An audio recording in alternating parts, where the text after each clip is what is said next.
এখন আপনি কি একাই থাকেন এই বাড়িতে? একাই ওই নাতিটাকে নিয়ে থাকি। নাতির বয়স কত? নাতির বয়স ধরেন 12 বছর। নাতি তো কোনো কর্ম করতে জানে না কর্ম এখন। করতে পারবেও না।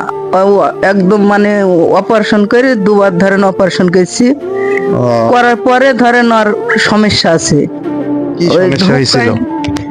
ধরেন যে আর এই পেটে থিনে কিডনির দোষ, কিডনি কালো হয়ে গেছিল। আর তো উঠেন, আপনি উঠেন, সাইডে ধরেন হচ্ছে পেশাবের লাড়ি বাইরে আসেন। পেশাবের লাড়ি ধরেন শুকিয়ে গেছিল। ওই কাইটি ধরেন জামাত ইসলামে থিনে ধরেন দেখিছে। ও, অসহায় মানুষ বলি ধরেন জামাত ইসলামে থিনে দেখিছে, অনেক টাকা খরচ হয়েছে ওরা কইছে। তো দর্শক বন্ধুরা, সত্যি বাড়ি ঘর দেখে আপনারা বুঝতে পারছেন যে কেমন অসহায়। তো শরীফুল ভাই, আপনি একটু এখানে আসেন।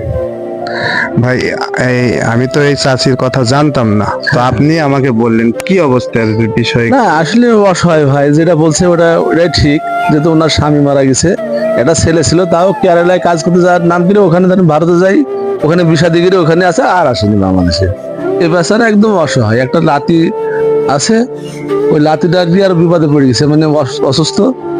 এই ইসলামী ফাউন্ডেশন আমাদের এখানে কিছু ছেলে ছিল, ওরা লাগি চিকিৎসা করেছে।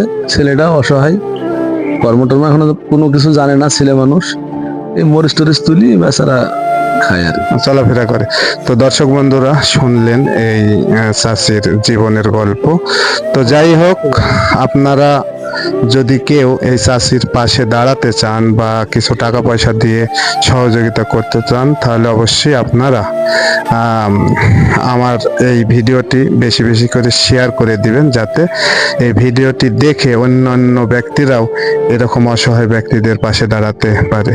তো আমার সেরকম টাকা পয়সা আমি সেভাবে আনিও নাই, তারপর আমি যতটুকু পারি দিয়ে যাচ্ছি। পরবর্তীতে চাচিকে নিয়ে একটি অবশ্যই ভিডিও বানাবো, আপনারা আমার কমেন্ট করে জানাবেন, তাহলে আমরা সেইভাবে ভিডিও বানাবো। ঠিক আছে, শরীফুল ভাই আমার পাশে আসে। এই চাচিকে 500 টাকা দিলাম আপাতত। তো এই টাকাটা নিয়ে খুশি হন।